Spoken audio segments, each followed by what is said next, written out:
काफी इन्फॉर्मेटिव होने वाली है, तो आपको वीडियो एंड तक जरूर देखिए। अपाचे RTR 160 2V के बारे में तो आप मुझे कमेंट सेक्शन में पूछ सकते हैं। व्हाट इज अप, तो कैसे हैं आप सब? Hope so you all are well and safe. Last video के ऊपर आप सबका रिस्पॉन्स देखे, दैट वाज टू अमेजिंग यार, I am so motivated from that. So आज हम अपनी वीडियो के अंदर अपनी अपाचे RTR 160 2V के जितने भी फीचर्स हमने लास्ट वीडियो के अंदर छोड़ दिए थे, पावर फिगर्स नहीं बताए थे, प्राइस नहीं बताया था, इसका एग्जॉस्ट नोट भी नहीं सुनाया था, आज हम वो सब कुछ कवर करने वाले हैं अपनी इसी वीडियो के अंदर। वीडियो काफी इन्फॉर्मेटिव होने वाली है, तो आपको वीडियो एंड तक जरूर देखनी है। चलिए वीडियो को स्टार्ट करते हैं फटाफट। सबसे पहले मैं आपको बताना चाहता हूं कि इस बार जो ये अपाचे 160 RTR 2V आई है, ये अपाचे का सबसे बड़ा अपडेट है 2V के लिए। इससे पहले कभी भी अपाचे के अंदर इतने अपडेट्स एक साथ नहीं किए गए थे। सबसे पहले मैं आपको बताना चाहूंगा कि इस बाइक का जो प्राइस है वो भी बढ़ चुका है। पहले वाली जो 2V है उससे प्राइस जो है वो थोड़ा सा बढ़ चुका है। कितना बढ़ चुका है ये वीडियो के एंड में मैं आपको बताऊंगा। दूसरी चीज मैं आपको बताना चाहूंगा कि जो इंजन है इस बाइक का वो बहुत ही ज़्यादा रिफाइन कर दिया जा चुका है। इसकी परफॉर्मेंस जो है वो पुरानी वाली 2V से बहुत ही ज़्यादा अच्छी है। वाइब्रेशंस इसके अंदर बहुत ज़्यादा कम हो चुकी हैं। सबसे पहले मैं आपको ये बता दूं कि इस बाइक के अंदर जो वाइब्रेशंस हैं वो आपको 60 तक फील भी नहीं होने वाली, ज़रा सी भी आपको 60 तक फील नहीं होंगी। 60 से जब आप ऊपर जाते हैं तो माइनर सी आपको वाइब्रेशंस फील होती हैं, उसके अलावा वो भी नहीं होती। चलिए, इस बाइक का जो है वो वेट भी कम हो चुका है पहले वाली अपाचे RTR 160। चलिए मैं आपको बता देता हूँ कि जो इसका सिंगल डिस्क वेरिएंट आता है उसके अंदर ये 2 kg का जो वेट है वो कम हो चुका है, और जो डुअल डिस्क वेरिएंट आता है उसमें 1 kg वेट कम हो चुका है। तीसरी चीज़ मैं आपको बता दूं, जो ये बाइक का टैंक है, ये टैंक 12 लीटर का है। ये इसके ऊपर कुछ लिखा भी हुआ है, रेसिंग सिंस 1982। ये जो टैंक है ये इस बाइक का 12 लीटर का है। 12 लीटर पेट्रोल इस बाइक के अंदर बहुत ही ज़्यादा आराम से आ जाता है। मैं एक चीज़ आपको बताना चाहूँगा, इसके अंदर ऐड करना चाहूँगा कि बहुत सी बाइकें होती हैं, बहुत सी चीज़ें होती हैं जहाँ पे फिट एंड फिनिश के इश्यूज़ हमेशा आते हैं, ठीक है। लेकिन यहाँ पे जब हम बात करते हैं अपाचे की, तो यहाँ पे बिल्कुल भी मुझे अब तक तो एटलीस्ट कोई भी फिट एंड फिनिश का इश्यू फील नहीं हुआ है। मैं आपको दिखाना चाहूँगा कि ये जो कार्बन फिनिश दिया हुआ है ये ओरिजिनल कार्बन नहीं है, ये बस एक टेक्सचर है जो इसके ऊपर लगाया गया है। और आप देख सकते हैं बहुत अच्छे से एकदम एज टू एज ये लगा हुआ है, एकदम पता भी नहीं चलता कि ये कार्बन फाइबर नहीं है। चलिए, इसके अलावा मैं आपको बताना चाहूँगा कि जो मीटर है, इस मीटर के अंदर बहुत सी इंफॉर्मेशंस ऐड हो चुकी हैं। पहले वाला जो मीटर आता था बहुत ही नॉर्मल सा मीटर आता था, उसके अंदर इतनी इंफॉर्मेशन ऐड नहीं होती थी। मैं आपको दिखा देता हूँ हर एक चीज़ यहाँ पे। चलिए, ये देखिए, ये अपनी स्पीडोमीटर है, और इसके बाद यहाँ पे ओडोमीटर, जिसमें आपको पता चल जाता है कि कितने किलोमीटर चली है। साथ ही में ट्रिप A, ट्रिप 2 ये भी इसके अंदर है। ये ट्रिप 1 है, ये ट्रिप B है, ठीक है। चलिए, यहाँ पे आपको टाइम भी शो करती है, सर्विस अगर आने वाली है तो वो भी आपको शो करती है। यहाँ पे आपका फ्यूल कैपेसिटी, जो आपका जो फ्यूल टैंक में कितना फ्यूल बचा हुआ है वो भी आपको शो करेगा। ऊपर RPM शो करता है, और उसके बाद neutral, ABS, engine check light वगैरह वगैरह सब कुछ है इसके अंदर।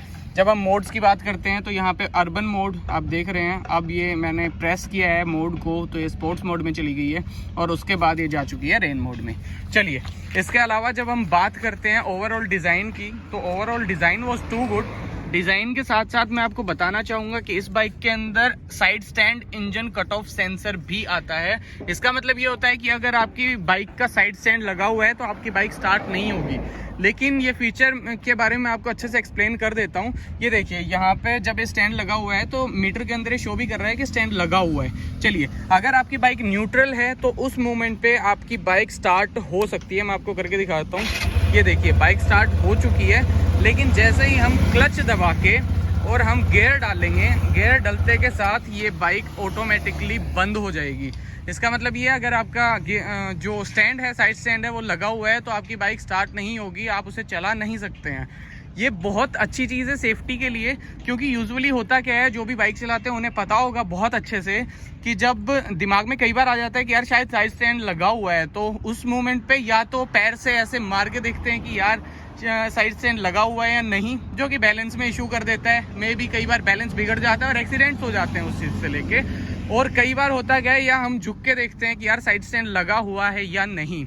और आपने वो कहावत तो सुनी होगी, क्योंकि राइड करते टाइम नॉर्मल सी बात है, नज़र हटी और दुर्घटना घटी। उस टाइम पे हमें हमारा पूरा फोकस जो है वो राइड पे ही होना चाहिए, बाइक चलाने पे ही होना चाहिए, हमारा ध्यान कहीं और नहीं होना चाहिए। तो उस टाइम पे ये जो side stand cut off sensor आता है, ये बहुत ही ज़्यादा काम आता है। आपको बिल्कुल आता ही नहीं है दिमाग के अंदर कि यार साइड स्टैंड लगा भी हो सकता है। तो ये बहुत ज़्यादा अच्छी चीज़ है। इसके अलावा मैं आपको बता देना चाहता हूँ, एक चीज़ मैं आपको दिखा देता हूँ इस बाइक के अंदर। ये देखिए, ये जो डिस्क हैं ये पेटल डिस्क हैं, इनको पेटल डिस्क बोलते हैं। इसके अंदर क्या होता है, ये कट्स जो यूजुअली बाइक्स के अंदर देखने को नहीं मिलते, उनका सिर्फ गोल आता है, वो नॉर्मल डिस्क होता है। मैं आपको डिफरेंस बता देता हूँ। ये जो पेटल डिस्क होते हैं ये ज़्यादा जल्दी अच्छे से हीट एब्जॉर्ब कर पाते हैं, ठीक है। ये पीछे वाले जो रियर वाला जो है, ये भी डिस्क जो है वो पेटल डिस्क ही है। बहुत ही ज़्यादा यूज़फुल चीज़ें हैं, दिखने में बहुत ज़्यादा क्लासी लगते हैं और बहुत ज़्यादा काम की चीज़ भी है। चलिए मैं आपको एक और चीज़ बता देता हूँ कि ये जो बाइक है वो सिंगल चैनल ABS के साथ ही आती है, डुअल चैनल ABS में ये बाइक नहीं आती है।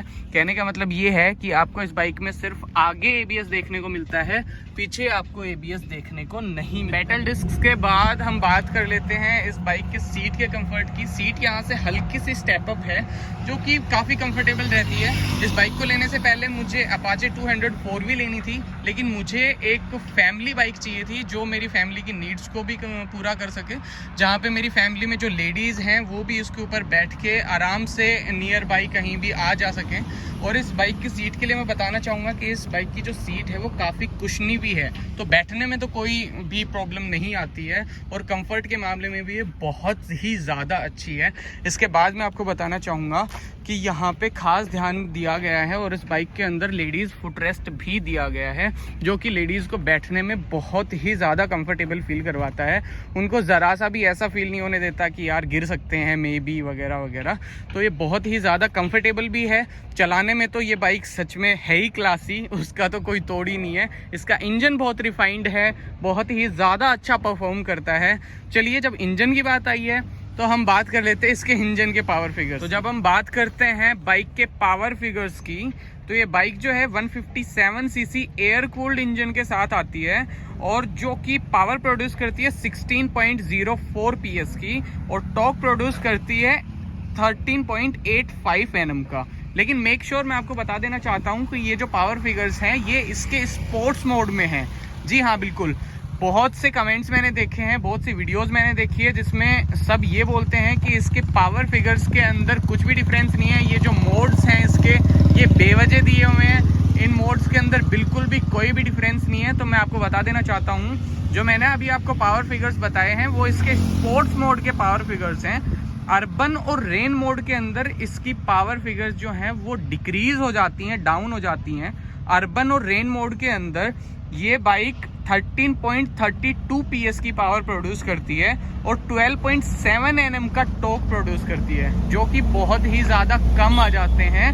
बिकॉज जब मैं बात करूं इसके स्पोर्ट्स वाले उसके मोड की, तो 16.04 PS की पावर प्रोड्यूस करती है और 13.85 Nm का जो टॉर्क है वो ये प्रोड्यूस करके देती है। तो there are so much difference between sports mode and urban and rain mode.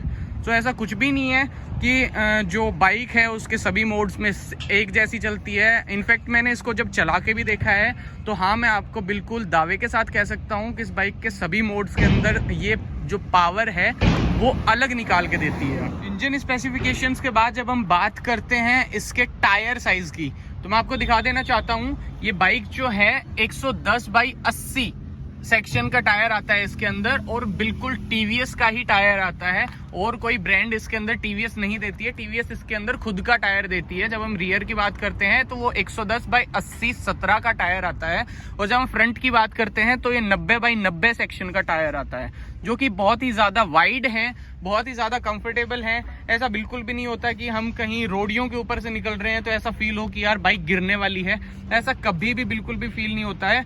बहुत ही ज़्यादा कंफर्टेबली हम इसको हर सिचुएशन में आराम से चला सकते हैं, और ये बाइक हर एक सिचुएशन को बहुत ही ज़्यादा अच्छे से टैकल कर। ऐसा कुछ भी नहीं है कि बिल्कुल ही नॉर्मल ही साइज़ है, बहुत ही ज़्यादा वाइड साइज है इस टायर की, जो कि हर सिचुएशन को टैकल करने के लिए बहुत ही ज़्यादा अच्छी है। टायर साइज के बाद जिस चीज़ का आप सब लोगों को बहुत ज़्यादा अच्छे से इंतज़ार है वो भी देख लेते हैं, वो है इस बाइक का एग्जॉस्ट साउंड।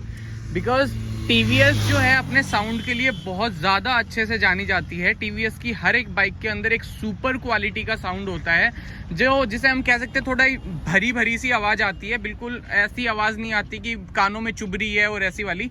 तो मैं आपको इस बाइक का जो है एग्जॉस्ट साउंड सुना देता हूँ। मैं बाइक को स्टार्ट कर देता हूँ, सो गो थ्रू इट।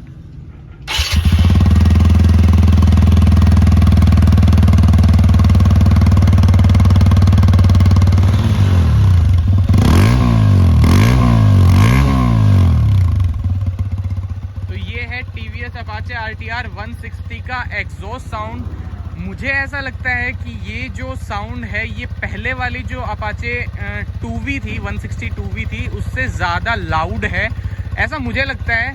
और मैं इस चीज़ के लिए बहुत ज़्यादा श्योर नहीं हूँ। आप लोग कमेंट सेक्शन में मुझे ज़रूर बताएं कि ये आवाज़ जो है ये उससे ज़्यादा लाउड है या। तो चलिए फाइनली हम बात कर लेते हैं बाइक के प्राइस की कि किस प्राइस सेगमेंट में आती है और कितने वेरिएंट्स इस बाइक के आते हैं। तो सबसे पहले मैं आपको बता देना चाहता हूँ कि ये बाइक 3 वेरिएंट्स में अवेलेबल है। पहला जो है वो इसका सिंगल डिस्क है, दूसरा वाला डुअल डिस्क है और तीसरा वाला dual disc with smart X connect. मतलब कि उसके अंदर ब्लूटूथ आता है और वो ब्लूटूथ से डायरेक्टली आपके फ़ोन से कनेक्ट हो जाती है वो बाइक। चलिए मैं आपको जो इसका सिंगल डिस्क है मैं उसका प्राइस बता देता हूँ। ध्यान रहे कि जो मैं प्राइस बता रहा हूँ आपको ये इसका एक्स शोरूम प्राइस है, क्योंकि जो ऑन रोड प्राइस है वो हर सिटी का अलग अलग होता है। तो मैं इसका आपको एक्स शोरूम प्राइस बता देता हूँ। सिंगल डिस्क जो वेरिएंट है इस बाइक का, उसका जो प्राइस है वो 1,17,700 रुपये है, 1,17,700 ओनली। और जो इस बाइक का डुअल डिस्क वेरिएंट है उसका प्राइस जो है वो 1,21,000 है। और जब हम बात करते हैं इसके डुअल डिस्क और स्मार्ट एक्स कनेक्ट वाले वेरिएंट की, जो इसका टॉप मॉडल है, उस बाइक का प्राइस जो है वो 1,25,000 है। मतलब कि आपको हर एक वेरिएंट के अंदर सिमिलरली 3 से 4,000 या फिर 4 से 5,000 रुपये का सिर्फ डिफरेंस आपको देखने को मिलता है। इससे ज़्यादा डिफरेंस किसी में भी नहीं है। और मैंने आपको वीडियो के स्टार्टिंग में बताया था कि मैं आपको एंड में बताने वाला हूँ कि ये पुरानी वाली 2V से कितनी ज़्यादा कॉस्टली हुई है। तो ये वाली जो बाइक है ये पुरानी वाली 2V से ऑलमोस्ट 5,000 to 6,000 रुपीज़ ज़्यादा कॉस्टली है। लेकिन आई डोंट थिंक सो कि वो कोई डील ब्रेकिंग चीज़ है, क्योंकि आपको उससे बहुत ही ज़्यादा फीचर्स जो हैं वो इसके अंदर एड ऑन होके मिलते हैं। आपको इसके अंदर डिजिटल क्लस्टर मिल जाता है, LED हेडलाइट्स मिल जाती हैं, LED टेल लैंप मिलता है, और उसके बाद आपको जो इंजन है वो भी बहुत ही ज़्यादा अच्छा परफॉर्म करने वाला मिल जाता है। और उसके बाद आपको मोड्स मिलने लग जाते हैं इस बाइक के अंदर। तो आई डोंट थिंक सो कि 5,000 के अंदर ये कोई डील ब्रेकिंग वाली डील होगी कि यार 5,000 रुपये तो ज़्यादा हैं और इसके अंदर फीचर्स जो है कम है। आई थिंक सो कि 5,000 से ज़्यादा के आपको फीचर मिलने लग रहे हैं इस बाइक के अंदर। तो आई डोंट थिंक सो कि अब बचा है कुछ इस बाइक के बारे में और ज़्यादा कुछ भी बताने के लिए। ओवरऑल लुक्स मैं आपको अपनी पहले वाले वीडियो में भी दिखा चुका हूँ, मैं इसमें भी आपको बार बार दिखा रहा हूँ, क्योंकि जो अपाचे है वो अपने सेगमेंट की किंग है। और जो ब्लैक कलर है वो तो वन ऑफ माई फेवरेट है। और बहुत से ऐसे लोग हैं जिनको ब्लैक लगता है यार कुछ।